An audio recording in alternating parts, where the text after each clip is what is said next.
पे हम लोग CSS का ट्यूटोरियल सीरीज लेके। तो इस चीज के लिए, इस ट्यूटोरियल को अटेंड करने के लिए आपके पास, मैं मान के चलो, विजुअल स्टूडियो कोड होगा और आपके पास गूगल क्रोम तो होगा ही होगा, है ना। और इस लेक्चर में हम देखेंगे कि CSS के सेलेक्टर्स कैसे काम करते हैं। ठीक है, आप किसी अदर एडिटर पे भी यूज कर सकते हो इसको, कोई इशू नहीं है, या लाइव वेब एडिटर पे भी यूज कर सकते हो। अपने यहाँ जैसा भी आपने कोड करा है उन सब पे काम करेगा, क्योंकि CSS ब्राउजर बेस्ड लैंग्वेज है। इसको कहीं से अलग से कुछ सॉफ्टवेयर या अलग से टूल लगाने की कोई जरूरत नहीं है, बस आपका पेज HTML में इंटरप्रेट होना चाहिए, है ना। तो मैंने यहाँ पे ले रखा है विजुअल स्टूडियो कोड और लेफ्ट साइड में है मेरे पास गूगल क्रोम। तो चलिए स्टार्ट करते हैं आज का हमारा टॉपिक, CSS सेलेक्टर्स। देखो दोस्तों, यहाँ पे मैंने एक वेबसाइट बना रखी है। अभी वेबसाइट के अंदर कुछ भी नहीं है, तो सबसे पहले CSS यूज करने से पहले, CSS अकेले यूज होता नहीं है, उसको कुछ न कुछ चाहिए, यानी कि उसको HTML चाहिए। HTML एलिमेंट पे ही हम लोग CSS की स्टाइल्स को या प्रॉपर्टीज को यूज कर सकते हैं। तो सबसे पहले हम एक बनाते हैं, जैसे ये H1 बनाया मैंने कि वेलकम टू माय वेबसाइट। ठीक है, ये बना लिया मैंने, और इसके अंदर मैंने एक लिंक बना देता हूं पहले।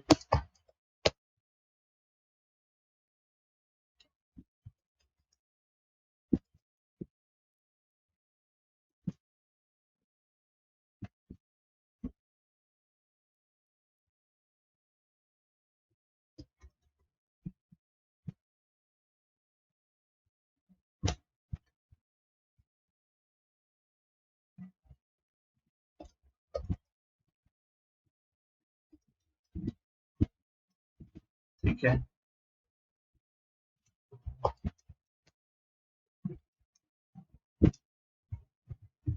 यहाँ पे मैं एक इमेज डाल लेता हूँ।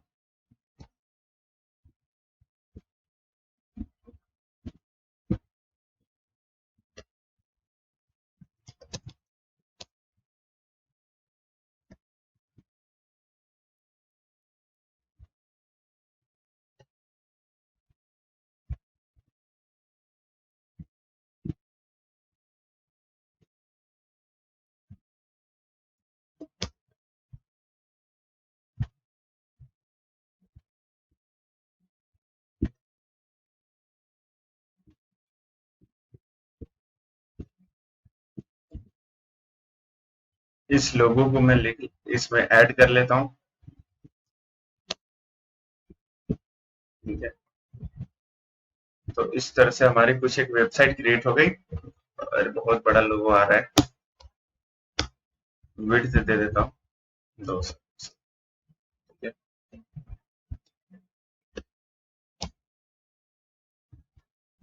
और इधर एक पैराग्राफ बना लेता हूँ।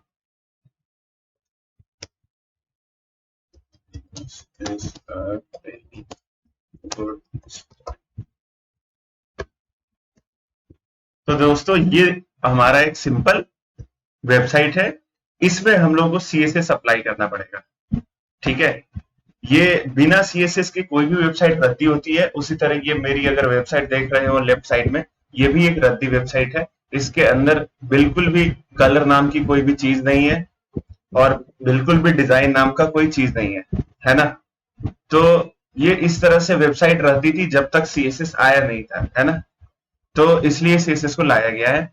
अब हम इसको थोड़ा सा डिजाइन करते हैं। ठीक है, तो CSS, जब भी हम CSS के अंदर सेलेक्टर्स की बात करते हैं, तो हमारे पास बहुत सारे टाइप के सेलेक्टर्स होते हैं। सेलेक्टर इन द सेंस, जैसे सपोज मेरे को ये गूगल है, इसकी इमेज, इसकी हाइट थोड़ी सी छोटी करनी है या विड्थ थोड़ा सा बड़ा करना है, तो इसको हमको सबसे पहले सेलेक्ट करना पड़ेगा, है ना। और सेलेक्ट करके उस पे कोई भी प्रॉपर्टीज हम यूज कर सकते हैं, है ना। जैसे इसका फॉन्ट साइज मेरे को बड़ा करना है, इसको भी सेलेक्ट करना पड़ेगा। जब तक हम सेलेक्ट नहीं करेंगे, इवन छोड़ो CSS, नॉर्मली कॉमन सेंस लगाते हैं, अगर इसको हमको कॉपी करना है तो भी इसको सेलेक्ट करना पड़ेगा। तो सेम चीज है हमारे पास। CSS सेलेक्टर क्या करता है, अगर मान लो ये अबाउट है, इसके लिंक को अपने को ओपन करना है, तो कर्सर ले जाना है हमको यहाँ पे। तो जब तक उस पर्टिकुलर एलिमेंट को सेलेक्ट नहीं करोगे, तो जब तक उस पर कोई भी ऑपरेशन परफॉर्म नहीं करोगे। तो सबसे पहले हम सेलेक्ट करते हैं।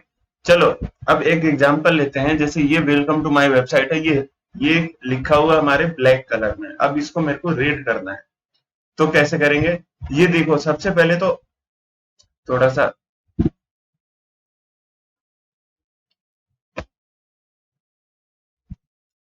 बड़ा कर लिया मैंने इसको। अब देखो आप, ये लिखा हुआ H1 से हमारे, ये एलिमेंट है, ठीक है। इसको सबसे पहले हम लोग सेलेक्ट करते हैं, ठीक है। यहां लिख देंगे स्टाइल। अभी मैं इन पेज CSS यूज कर रहा हूं। अब मेरे को इसको रेड करना है, तो देखो सबसे पहले ये कौन से एलिमेंट से कनेक्टेड है, तो ये H1 से कनेक्टेड है, ठीक है। तो ये एलिमेंट को हम लिख देंगे H1 यहाँ पे, और ये ब्रैकेट लिख देंगे, ठीक है। अब अपने को करना क्या है, तो मान लो अपने को कलर चेंज करना है, तो एक कलर करके प्रॉपर्टी होती है। अब इसमें लिखते हैं रेड, ठीक है। अब देखो इसका, तो ये हो गया हमारा रेड। तो ये है हमारा एलिमेंट सेलेक्टर। पर प्रॉब्लम क्या है, प्रॉब्लम क्या हो जाएगा इसके साथ, सपोज दो H1 एलिमेंट है हमारे पास,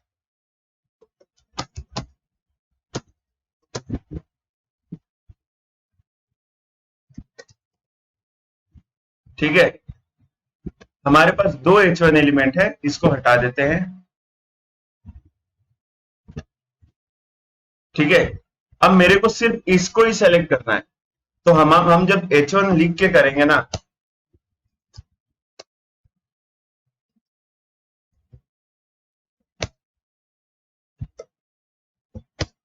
तो जितने भी H1 से हैं, ये H1 से इस पेज में जितने हैं ना, वो सारे सिलेक्ट हो जाएंगे। एलिमेंट वाला सेलेक्टर यही काम करता है कि अगर आपको एक पर्टिकुलर एलिमेंट पे पूरे पेज में जहां जहां है वो, उस पे कुछ भी ऑपरेशन परफॉर्म करना है, तो हम एलिमेंट बेस्ड सेलेक्टर का यूज करते हैं।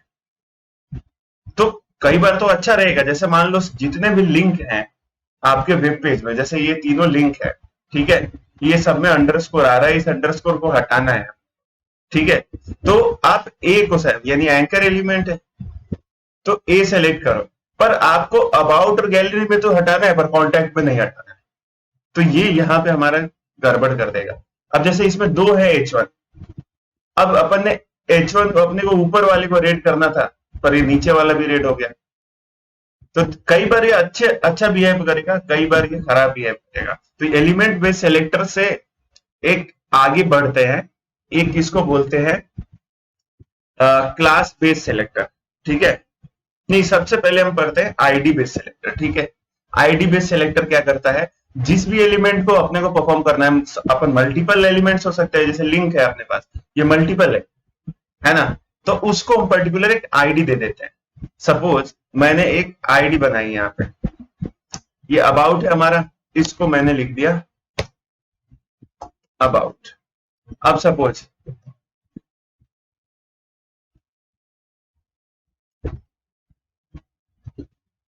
ये इसकी आईडी दे दी मैंने अबाउट, ठीक है। और ये गैलरी है, इसको हमने आईडी दे दिया गैलरी, इसको हमने दे दिया कॉन्टैक्ट, ठीक है, ठीक है। अब मेरे को मान लो अबाउट अबाउट जो है, इसकी साइज बड़ी करनी है, ठीक है। तो अगर मैं ए के थ्रू करता हूं, एलिमेंट बेस्ड सेलेक्टर के थ्रू करता हूं, जैसे ए है अपना, इसको सेलेक्ट करता हूं और इसकी साइज बड़ी करता हूं, फॉन्ट साइज मान लो 25 पिक्सल कर देता हूं, ठीक है। देखो क्या प्रॉब्लम आएगी यहाँ पे, ये सारे जितने लिंक है ना, वो सब बड़े हो गए। मेरे को करना था अबाउट को, पर ये दोनों बड़े हो गए, इसलिए हम आईडी दे देते हैं। तो यहाँ पे मैंने आईडी दे दिया अबाउट, तो यहाँ पे ठीक है, हैश, जब भी आईडी देंगे तो उसको हैश से लिखेंगे, ये आपके जावास्क्रिप्ट में भी काम आएगी, jQuery में भी काम आएगी। तो हैश से अपन इसको डिनोट करते हैं। तो अगर सिर्फ हमारे को अबाउट वाला करना है, तो हमने अबाउट कर दिया। अभी देखो अबाउट बड़ा हो गया, पर गैलरी कॉन्टैक्ट हमारे छोटे, यही हमको चाहिए था अबाउट वाले, ठीक है। अब मेरे को क्या, गैलरी वाले को भी बड़ा करना है, तो सेम चीज, मैंने गैलरी आईडी दे रखी है, ठीक है।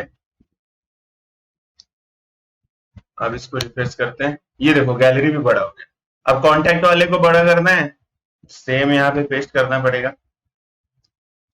जैसे ही हैश कांटेक्ट लिखेंगे ना, जिनकी भी आईडी कांटेक्ट रहेगी उन सब पे ये वाला प्रॉपर्टीज अप्लाई हो जाएगा। ये देखो ये कांटेक्ट आ गया।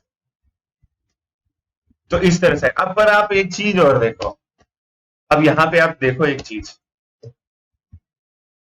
हम ये तीनों के तीनों इतनी लाइंस लिख दी। देखो कोडिंग में हमेशा क्या करना चाहिए हमें कि कम लिखें और ज्यादा फायदा हो। इसको कैसे करेंगे, क्योंकि देखो सब में ना हम सेम सेम चीज रख लिखते हैं, सब में सेम सेम चीज भी लिख रहे हैं। तो इसको कैसे करेंगे, हम मल्टीपल सेलेक्टर्स यूज कर सकते हैं। कैसे, ये सेम चीज आप लिखो यहाँ पे, ये कोड रिपीट हो रहा है, रिपीट होने से बचाने के लिए मैं बता रहा हूं। ठीक है, ये अबाउट गैलरी इन सबको कमेंट कर देता हूं। ठीक है, अब मेरे को अबाउट में भी लगाना है, कॉन्टैक्ट में भी लगाना है और गैलरी में भी लगाना है। ये एक ही बार में तीनों पे ये प्रॉपर्टीज अप्लाई हो जाएंगे। देखना 1 2 3 आ गया। अच्छा चलो इसको हटा, फिर देखो नॉर्मल। अब इसको लगा देते हैं। देखो एक ही लाइन में हमने लिख दी। कोडिंग में हमेशा कम लिखो और ज्यादा आउटपुट आना चाहिए। ठीक है, ये आ गया हमारा। अब देखो, अब इसमें हमने 3 आईडी बनाई है। चलो यहां तो आपने एक लाइन में लिख दिया, पर अब मान लो जितने भी मतलब लिंक्स हैं सबको आप ऐसा करोगे, अलग अलग आईडी बनाना पड़ रहा है आपको। तो एक काम करते हैं, अब आता है यहाँ पे हमारा class based selector. Class based selector dot से आता है। ठीक है, डॉट लगाएंगे और क्लास का नाम लिख देंगे। जैसे इसका नाम लिख देते हैं, इसको सबसे पहले मिटा देते हैं, तो मिटा नहीं रहे, कमेंट कर देते हैं। एक क्लास दे देते हैं जिसका नाम रहेगा बिग साइज। ठीक है, एक क्लास दे दिया हमने और सब पे ना हम क्लास लगा देते हैं।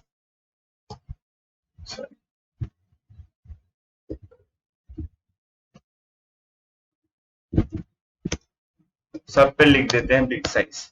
ठीक है,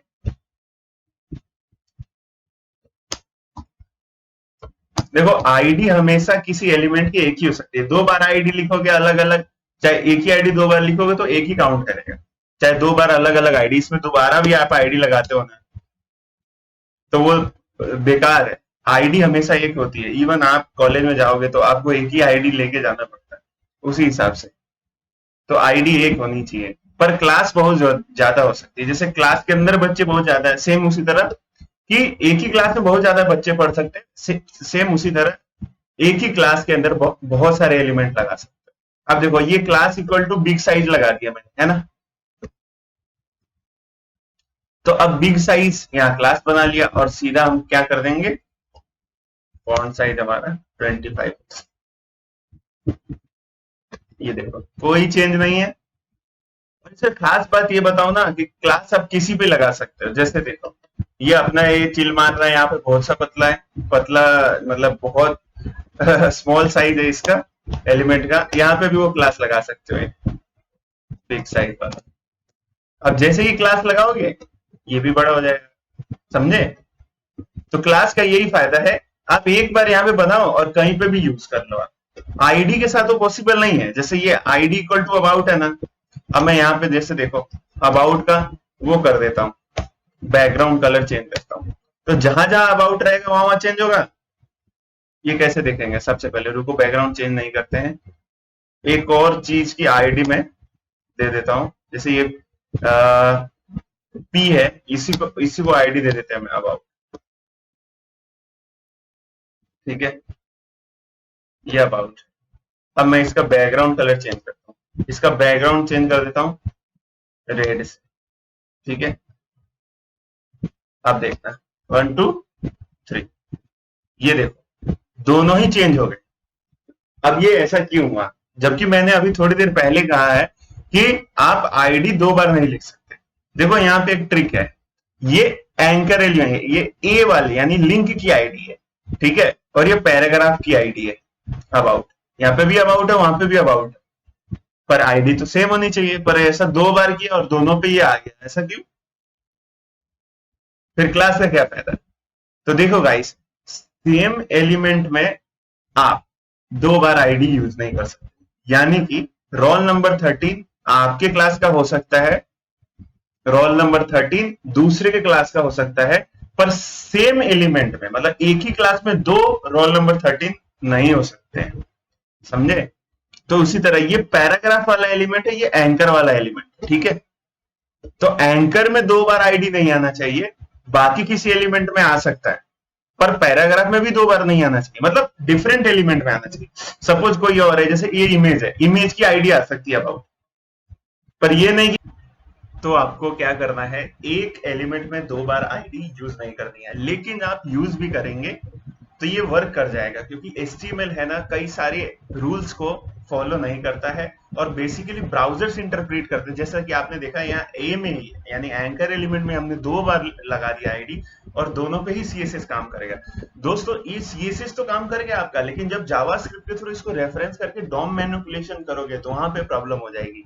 दूसरा, ये एडवाइस करा गया है कि एक ही आईडी 2 बार यूज नहीं करना चाहिए आपको। चलिए मैं आपको दिखा देता हूं कि आईडी क्या CSS में या फिर किसी दूसरी चीज में 2 बार यूज कर सकते हैं अपन। जैसे जावास्क्रिप्ट में भी 2 बार सेम आईडी नहीं यूज करना चाहिए, क्योंकि सबसे पहले हम आईडी से सिलेक्ट करते हैं। जब मैं सेलेक्ट करने जाऊंगा तो इंसान कंफ्यूज हो जाएगा, ये कोड अपना कंफ्यूज हो जाएगा। जैसे कि यहाँ पे लिखा हुआ है कि हमें आईडी को यूनिक रखना है पूरे इंटायर पेज में, और हमें 2 बार यूज नहीं करनी है आईडी। हालांकि ये यूज करोगे, ये अच्छा मतलब फाइन वर्क करेगा। इवन आप देखो, ये HTML ऐसी चीज है ना, जैसे अगर इसके अंदर टैग कोई खुला भी छोड़ दो ना, जैसे अगर इवन H1 है अपना, है ना, ये H1 से स्टार्ट है अपना, H1 से बन रही है एलिमेंट, ठीक है। अभी मैं इसको नहीं भी बंद करता हूँ ना और रिफ्रेश करके इधर चलाए, फिर भी ये अपना H1 वाली प्रॉपर्टी छोड़ नहीं रहा। ऐसा क्यों? क्योंकि इसको नहीं फर्क पड़ता टैग खुला है, बंद है, क्या है कि नहीं। लेकिन जब आप एक्चुअल प्रोग्रामिंग की बात करते हो, ये तो markup language, HTML is a markup language. Even इसका फुल फॉर्म भी है hyper text markup language. Markup languages में चल जाएगा, पर जब भी आप कोडिंग करोगे, जब जैसे जावास्क्रिप्ट प्रोग्रामिंग लैंग्वेज है ना, एक्चुअल वहां पे लॉजिक कैलकुलेशन होता है, तो उन सब में आपको सेम आईडी 2 बार नहीं रखनी। तो कहने का मतलब ये CSS में चल जाएगा, लेकिन CSS में भी आपको नहीं यूज करना है। मान लो कोई अदर ब्राउजर वो नहीं चले, कल के क्रोम अपडेट कर दे और बोले कि ये चीज नहीं होना है, तो आपके वेबसाइट का ऐसी तैसी हो जाएगी। इसलिए ID must be unique in a page, है ना। अगर आपको सेम चीज 2 बार यूज करना है एक ही एलिमेंट पे, तो क्लास यूज करो ना, क्लास आपके लिए दिया हुआ है CSS के अंदर, पर आईडी आपको 2 बार नहीं यूज करना है। ये एडवाइजेबल है, हालांकि 2 बार अगर वर्क कर रहा है तो ठीक है, कोई बात नहीं। तो यही था गाइस, और उसके बाद अपना आज CSS सेलेक्टर्स हो गए हैं कि हम एलिमेंट को कैसे सेलेक्ट कर रहे हैं। और नेक्स्ट लेक्चर में हम ये देखते हैं कि इसके अंदर जो मल्टीपल प्रॉपर्टी, अभी तो सिर्फ कलर चेंज करा है, बैकग्राउंड कलर चेंज करा है ना, तो आगे और क्या क्या कर सकते हैं हम CSS में, वो एक बार हम अब अगले वीडियो में देखते हैं। ठीक है, आप इसको लाइक कर लेना, चैनल सब्सक्राइब कर लेना, इजी ट्यूटोरियल्स देता हूं मैं, है ना। Thank you guys.